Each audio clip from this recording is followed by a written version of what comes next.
Hello and welcome students, Gyanjyoti coaching সেন্টারের পক্ষ থেকে তোমাদের সকলকে আরো একবার স্বাগত।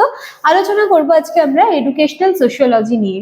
ক্লাস বা আলোচনার বিষয় শুরু করার আগে প্রত্যেকদিন যেভাবে তোমাদের সাথে আমি কিছু জরুরি বিষয়গুলো আলোচনা করে থাকি, চলো ঝটপট এটা দেখে নিচ্ছি, দেন একেবারে আমরা আলোচনার বিষয়ে ফিরে আসবো। তোমরা যারা চাইছো আমাদের সাথে যোগাযোগ করতে, তারা কাইন্ডলি বোর্ডের কর্নারে দুটো নাম্বার দেখতে পাচ্ছ, যে কোনো একটি নাম্বারে কল করে কিন্তু আমাদের সাথে যোগাযোগ করে নিতে পারো। সোম থেকে শনিবারের মধ্যে অফিস আওয়ারে কিন্তু কল করবে। ক্লিয়ার? এবার আমরা একটুখানি কোর্স ফি স্ট্রাকচারটা দেখে নিচ্ছি, যেটা নিয়ে কিন্তু তোমাদের মধ্যে অনেক রকম কোয়ারিজ থাকে। আচ্ছা, তোমরা যেই সেমিস্টারেই থাকো না কেন, এবং তোমরা যদি মেজর কোর্সে থাকো, তোমাদেরকে পে করতে হবে মাত্র 1199 টাকা, এবং যারা মাইনর কোর্সে রয়েছে তোমাদেরকে পে করতে হবে শুধুমাত্র 699 টাকা। ক্লিয়ার? এই যে সামান্য মূল্যটা তোমাদের কথা মাথায় রেখেই কিন্তু আমরা ধার্য করেছি। এর বিনিময়ে তোমরা live classes, high quality notes, recorded classes, 100% common suggestion, সমস্ত কিছু কিন্তু তোমরা পেয়ে যাচ্ছ। যে কোনো একটি নাম্বারে কল করে ঝটপট আমাদের সাথে যোগাযোগ করে নাও। চলো এবার তাহলে আমরা আলোচনার বিষয়ে ফিরে আসছি। দেখো, এডুকেশনাল সোশিওলজি সমাজবিদ্যার একটি শাখা।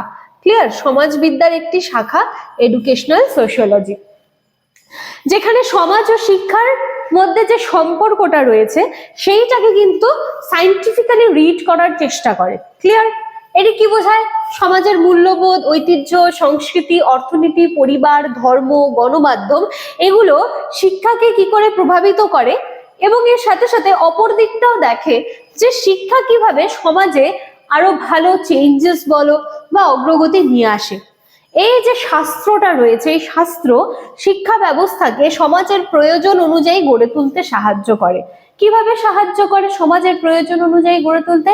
পাঠ্যক্রম তৈরি, শিক্ষার লক্ষ্য নির্ধারণ, শিক্ষক শিক্ষার্থীর সম্পর্ক, শৃঙ্খলা, সামাজিকীকরণ, এই যে প্রক্রিয়া কি করে ইত্যাদি বিষয়কে সমাজের চাহিদার সঙ্গে কিন্তু মিলিয়ে দেখে, যে সমাজে কি ধরনের চাহিদা রয়েছে বা সেখানকার কি নিডস গুলো রয়েছে, তার অ্যাকর্ডিং কিন্তু তাকে চলতে সাহায্য করে। তাই এডুকেশনাল সোশিওলজি মূলত শিক্ষা আর সমাজ, এই দুইয়ের কিন্তু যে একটা সুন্দর ব্যালেন্স বা এই দুইয়ের যে একটা পারস্পরিক নির্ভরতা, সেইটাকে কিন্তু বা সেই প্রভাবকে বিশ্লেষণ করে এবং শিক্ষা ব্যবস্থাকে আরো এফেক্টিভ করে তোলে। এবং আর কি করে? আরেকটা করে, সেটা হচ্ছে সামাজিকভাবে সেটাকে গ্রহণযোগ্য কিন্তু করে তোলে। তাহলে এটা কিন্তু ছিল আজকের আমার আলোচনার বিষয়, এডুকেশনাল সোশিওলজি।